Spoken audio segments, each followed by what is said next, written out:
Selamat pagi, salam sejahtera untuk kita sekalian yang masih dimungkinkan oleh kasih Tuhan melalui nafas hidup karunia-Nya bagi kita berjumpa satu dengan yang lain. Hari ini Kamis 30 September 2021. Kita bersyukur dalam doa. Ini kami Tuhan dalam kerinduan yang satu, mengagungkan Engkau lewat doa dan firman-Mu yang akan kami baca pagi hari ini. Layakkan kami untuk menelusuri maksud-Mu melalui hikmat Tuhan sendiri. Dalam nama Tuhan Yesus kami berdoa. Amin. Saudara, firman Tuhan hari ini Lukas pasal 17 ayat 11 sampai ayat yang ke-19. Firman Tuhan berkata, dalam perjalanan ke Yerusalem, Yesus menyusur perbatasan Samaria dan Galilea. Ketika ia memasuki suatu desa, datanglah 10 orang kusta menemui dia. Mereka tinggal berdiri agak jauh dan berteriak, "Guru, Yesus, kasihanilah kami." Lalu ia memandang mereka dan berkata, "Pergilah, perlihatkanlah dirimu kepada imam-imam." Dan sementara mereka di tengah jalan, mereka menjadi tahir. Seorang dari mereka ketika melihat bahwa ia telah sembuh, kembali sambil memuliakan Allah dengan suara nyaring. Lalu tersungkur di kaki Yesus dan mengucap syukur kepadanya. Orang itu adalah seorang Samaria. Lalu Yesus berkata, "Bukankah ke-10 orang tadi semuanya telah menjadi tahir? Di manakah yang 9 orang itu? Tidak adakah di antara mereka yang kembali untuk memuliakan Allah selain daripada orang asing ini?" Lalu ia berkata kepada orang itu, "Berdirilah dan pergilah, imanmu telah menyelamatkan engkau." Inilah saudara bahagian firman Tuhan yang diperkenankan bagi kita membaca, mendengar, untuk kita pegang dalam kehidupan. Mau berkata kepada saya dan Anda sebagai teguran hidup bagi kita. Jangan hanya meminta. Saudara, jika kita mengalami masalah, pergumulan atau penderitaan, seberapa sering kita mencari dan berteriak pada Tuhan, memohon untuk lepas dari pergumulan itu? Kalau saya dan Anda mau jujur, tentu tidak terhitung, banyak kali, tak terhingga. Tetapi jika kita mengalami kesembuhan dan sukacita, apalagi yang menurut kita tidak seberapa, apakah kita masih bersyukur pada Tuhan? Kemungkinan besar banyak orang akan lupa untuk mengucap syukur. Ya, bahagian firman Tuhan hari ini menceritakan sebuah hal yang kontras. Dari 10 orang yang berteriak, meraung, menjerit dalam pergumulannya agar Tuhan Yesus mengasihani mereka. Ayat 13. Hanya ada satu yang kemudian kembali untuk bersyukur kepada Tuhan. Dan kebetulan saja saudara, yang kembali itu adalah orang Samaria. Sosok yang di zaman Tuhan dianggap asik dan tidak disukai oleh orang Yahudi. Nyatanya, orang Samaria itu mempertontonkan perilaku hidup penuh bersyukur. Ia merebahkan dirinya di depan kaki Yesus. Bersyukur pada Tuhan banyak diabaikan saudara oleh kita yang mungkin saja merasa bahwa semua kejadian dalam hidup kita adalah hal yang biasa, hal yang pantas.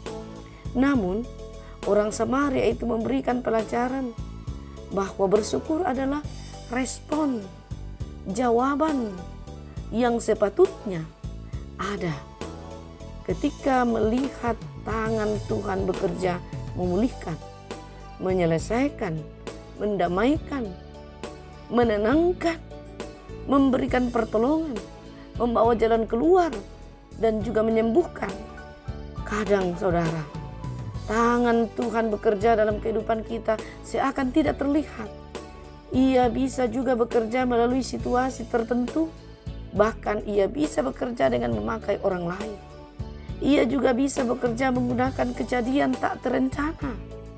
Bahkan sesuatu yang mungkin di luar akal kita. Semua kejadian dari Tuhan itu baik dalam keluarga, karir, dan pergumulan pribadi. Sesungguhnya saudara adalah anugerah yang berasal dari kerelaan hati Tuhan. Semua itu hanya dapat dilihat, hanya dapat dinikmati, hanya dapat dipahami dengan jelas bila kita menggunakan mata rohani, sebagaimana yang dilakukan oleh orang Samaria itu ketika ia menerima anugerah kesembuhan dari Tuhan. Itulah sebabnya saudara, Tuhan memuji si orang Samaria dengan menyatakan bahwa imannya telah menyelamatkan dia. Orang Samaria tersebut benar-benar menyadari bahwa hanya karena anugerah, hanya karena belas kasihan Tuhanlah hidupku ini bisa berubah. Nah, dalam setiap pergumulan saudara, dalam setiap tantangan, penderitaan, Tuhan Yesus yang baik itu senantiasa bekerja dengan sempurna, yakinlah itu. Maka arahkanlah hatimu saudara, hati saya, hati Anda sekalian untuk melihat hal tersebut. Jika ada 1000 teriakan tertuju meminta Tuhan bekerja, seharusnya saudara 1000 ucapan syukur pula terlontar dari lubuk hati, sehingga tak satu pun di antara kita yang telah mengalami pengasihan Allah itu dikatakan orang yang tidak tahu bersyukur tetapi hanya tahu meminta. Karena itu, utamakanlah menyatakan syukur kepada Tuhan. Lebih baik memberi daripada meminta. Itulah makna gambaran orang yang senantiasa bersyukur dalam hidupnya, akan menyadari betapa Tuhan selalu menganugerahkan berbagai berkat dalam hidupnya. Karena itu, dalam segala waktu pun ia tetap bersyukur. Amin. Terima kasih ya Tuhan. Kami telah Engkau perkenankan merenungkan firman.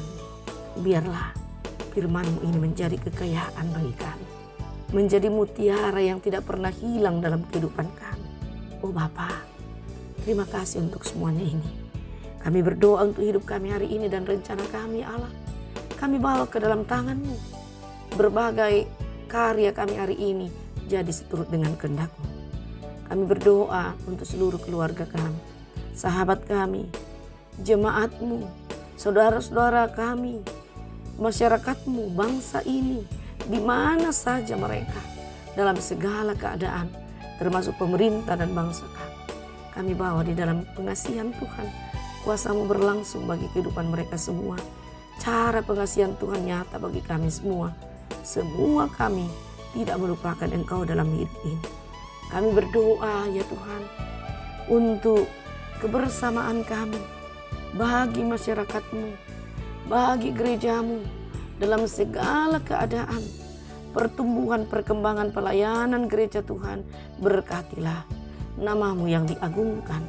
Engkau berkati semua hamba-hamba-Mu Tuhan, beserta dengan keluarganya, sehingga kami tenang dalam mengangkat pelayanan itu. Kami berdoa Bapa di sorga, untuk mereka yang bergumul dalam sakit penyakit, baik yang dirawat di rumah sakit, maupun yang ada di rumah mereka dan di tempat yang khusus. Tuhan, Engkau menolong mereka dalam sakit penyakit itu, Engkau mendengar doanya, Engkau memberkati upaya-upaya yang sudah, sedang, dan masih diberikan. Mereka mendapatkan kelegaan. Oh Tuhan, kami mohon juga kesembuhan dari beberapa hamba-hamba Tuhan yang sedang dirawat di rumah sakit. Tuhan, sembuhkanlah, legahkanlah mereka. Kami juga berdoa ya Tuhan, untuk mereka yang bergumul karena duka cita. Teguhkan hatinya, kuatkan topang mereka. Mereka lewati duka cita itu dengan pengasihan Allah sendiri. Kami berdoa ya Tuhan, untuk segala harapan-harapan kami yang tak mampu kami sebutkan satu persatu. Perkara Tuhanlah yang jadi. Oh Bapa, semua orang tua kami dalam keterbatasan mereka karena usia. Ke dalam tangan-Mu kami menaruh keberadaannya dan harapannya. Mereka selalu bersuka cita dalam menjalani masa-masa tua mereka. Berilah hati yang sabar bagi keluarga yang merawat dengan setia. Kepada para orang tua kami yang tidak mampu apa-apa lagi, mereka jalani dengan tetap berpengharapan kepada-Mu. Ampuni dosa kami Tuhan, dengarkan syukur kami di dalam nama Tuhan Yesus. Amin.